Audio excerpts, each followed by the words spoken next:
A lot is going to depend on how the top 4 perform, as well as what happens with, I feel like, the other players that are in contention just shy of that bubble for it. And we're looking at Mbappe and Spencer that I feel like do have a really good shot of making it into the top 4. Place finishes, number of top 4, least number of 8th places, and the highest placement in the 5th game. AK this one, this is game number 5, the final chance for a player like Mbappe, who's trying to go to the group stage. Let's hop on board and see what he's able to get off the carousel, starting off with Senna on the recurve bow. With him momentarily, but let's go ahead and see what else is happening around the battlefield and see early drops. We're hopping on board with Escha, another person of interest here. And taking a look, he does have that early Ash, potentially go Draconic, but he also has a ton of Hellions and a lot of gold. Could even choose to make gold in this position and sell up to 10, choose to hold everything, and gets rewarded with a bunch of Hellions. Look at this start. Mortdog be praised. Escha says a little prayer, and he is thrilled to death. He has an upgraded Poppy, an upgraded Ziggs. He has 4 Hellions, Dan. This is a board capable of win streaking, and when you have 21 points going into this game, you just want a solid open and get your top 4 and get out. Escha is thrilled to death about action. Meanwhile, Shurikane had that Ziggs with a tier that we saw, and he slams a Death Blade on Ziggs. You love to see it. Yeah, Shurikane incredibly consistent, actually, through most of today. His worst finish was the first game at a 5th, and has taken a bunch of 4ths and even that 2nd. So right now, it just needs to be rock solid. Even a 5th place should be good enough to get him there, but we do have to see how the rest of the standings do shake up.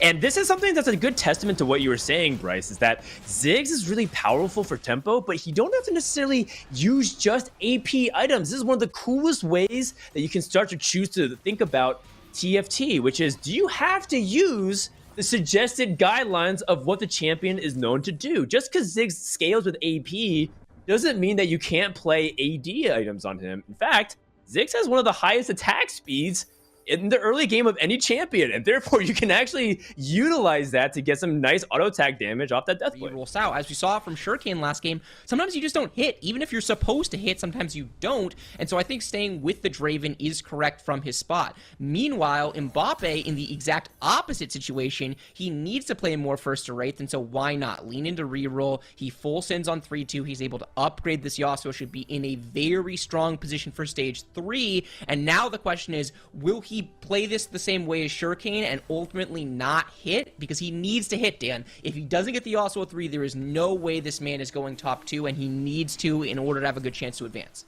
Yeah, it's fascinating because both Spencer and Mbappe are curtailing their strategies to try to aim for top 2 or above. And, you know, I do think Yasuo can do it. Actually has a pretty good matchup, especially with the Cavalier emblem, specifically against, you know, Kled, because he can go face-to-face. The Ziggs is targeting. He's not able to reverse it.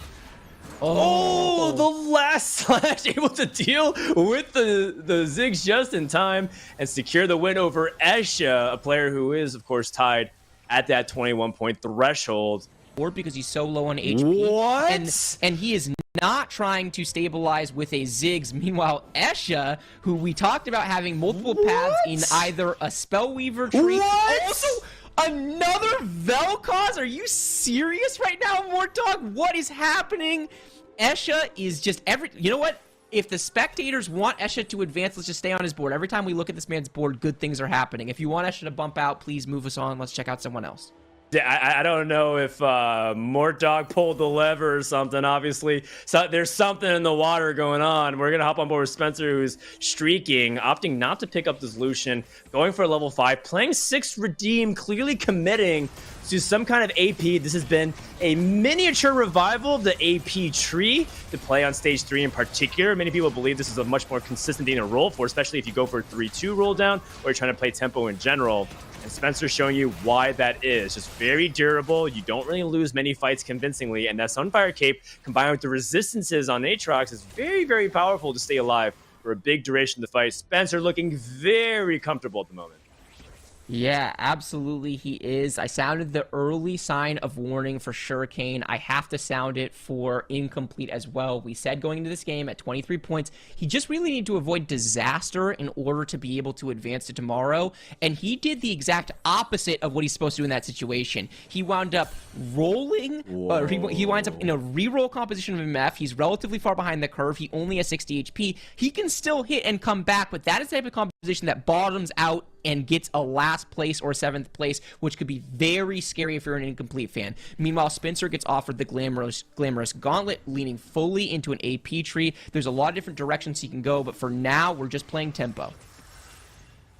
Picks up a Karma, has the opportunity to think about if he can go for Karma. Karma is one of the compositions that is very capable of taking top 2 or better because of how powerful its potential is, but it's difficult to get to that spot. It's also difficult to get anything going this fight. This Shroud stalling his entire army from casting. A perfect Shroud execution from Mbappe puts a big damper into Spencer's streak. Gold, but he does look like he's in a good, comfortable spot. Even found a Garen on level 7. Yeah, Shurikane playing the style that he is known for, flexible in the early to mid game, open to a lot of different compositions, and lets his items dictate where he goes. So he winds up with insane Draven items. The Runes DB are probably the 2 best items on Draven, I think, right now. So much value. You don't need a healing item on Draven because you can easily play 4 Legionnaire and that gets enough. But since he has the Hand of Justice, he says, okay, I'm going to lean away from 4 Legionnaire and into 4 Knights. I will have additional tankiness for my entire composition, including Draven, and I will take a little bit of extra healing from the Hand of Justice. So Shurikane displaying why I think he has been the best player so far today, and why many people picked him as the favorite from Europe, despite the fact that he qualified in their last place position. Some beautiful team fight tactics from this man. Words in the middle of stage 4. It's pretty intense, and it just shows you the tempo that people are rolling for. Like, people are willing to roll all the way down to 0, as deep as in stage 4, 5. You know, level 8 is a privilege. It's not a right. You have to earn it. And a lot of people are really trying to come out here. That is only the 6th misfortune, though. And for Incomplete, he's just exactly at that cutoff point where it doesn't feel good to roll it all the way down, but he already has gotten his Radiant Blessing, so you can't really ask for much more of a signal for you to start committing to rolling a lot of your gold. He is going to wait to the end of stage 4. His board is by no means weak, and you talk about how he's trying to fight again for like that 5th and 6th place spot. You can see that Misfortune is still very competitive, even this deep, still at level 6. Yeah, this is exactly what we expected to see from this stage, right? Not winning every fight, but not losing every fight either, killing a bunch of units along the way. He goes up against Luli, who has a very weak 1-star Jax carry, so not a bad spot. Not going to commit to Teemo just yet. Going to keep in the Sentinel buff by including that Rakan, for example.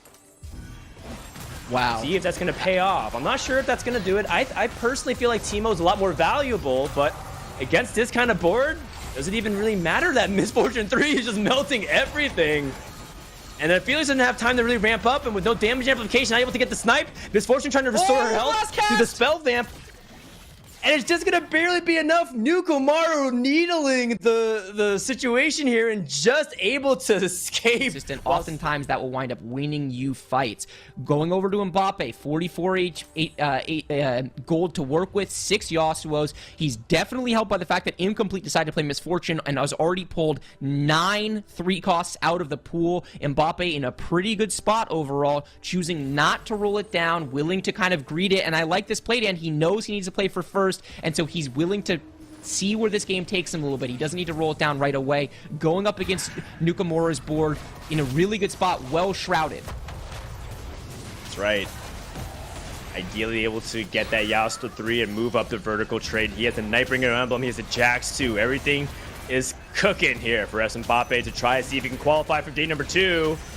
And that Aphelios is going to town full speed. That stun from Yasuo is really big. Not able to get it done.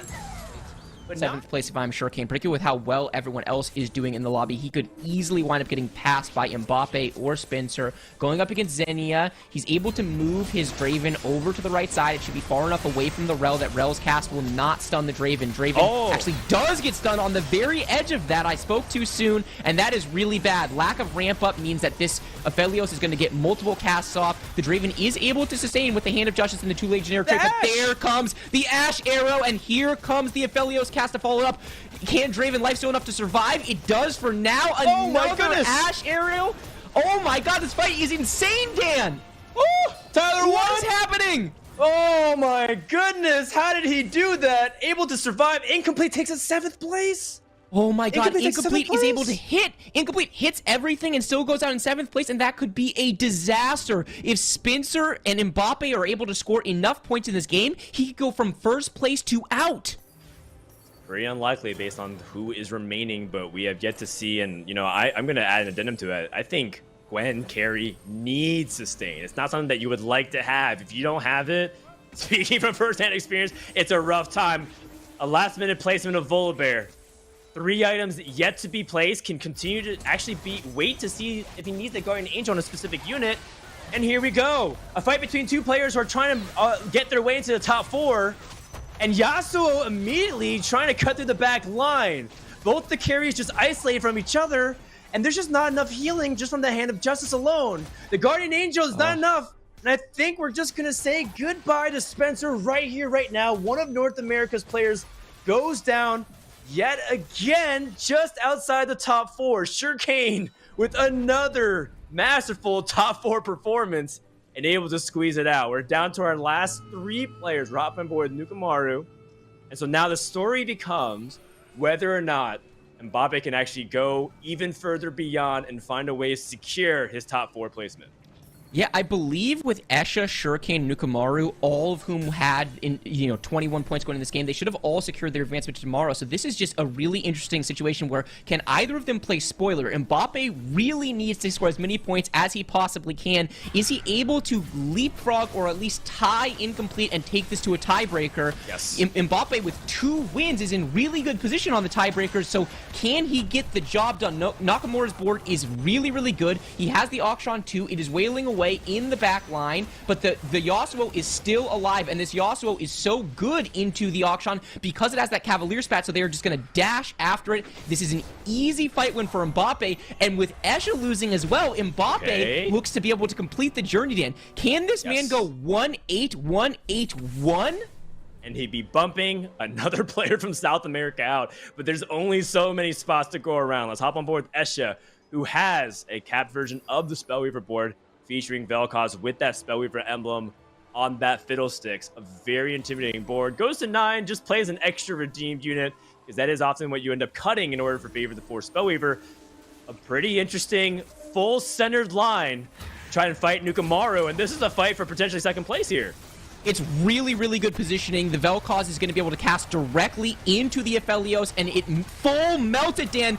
Brilliant play from Esha to take care of the enemy carry, but there is one more carry to deal with. This Auction is swinging around into the fight. The Vel'Koz is a genius, though. It immediately targets that Auction on the side of the board, and Esha sends Nukamura packing. He is into the top 2, and he is trying to play for 1st place.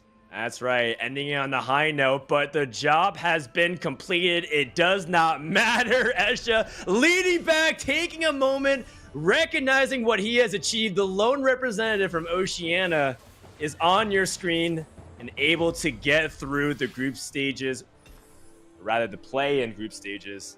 Group stages are not done. We're going to continue that tomorrow. Meanwhile, another story we've been talking about is Mbappe trying to go for the 1st or 8th finish. He already has his top 2, which I think should all but guarantee him. But if he wants a little extra style points, this man can develop the true 1st or 8th reputation that every TFT player knows and loves. Yeah, everybody is going for it. Mbappe is going for the last second shroud. It has to be said, he has been on point with these shrouds every single time. He actually whiffs this one, though. He assumes Esha's going to swap, and Esha fakes him out. The Syndra should be in a position to be able to throw the Diana away. It does so, but the Vel'Koz cast gets interrupted, and that Vel'Koz is just not going to be able to put out the DPS. The Runaan's proc comes out. The Yasuo is going to reign supreme in this fight. Is it fatal, though? It is! And there GG. you have it, the end of Game 5. The man has fulfilled the prophecy. He needed a 1st. He's been getting 1st all day, and he'll end with another 1st. Congratulations, Mbappe. You're joining us for day number 2.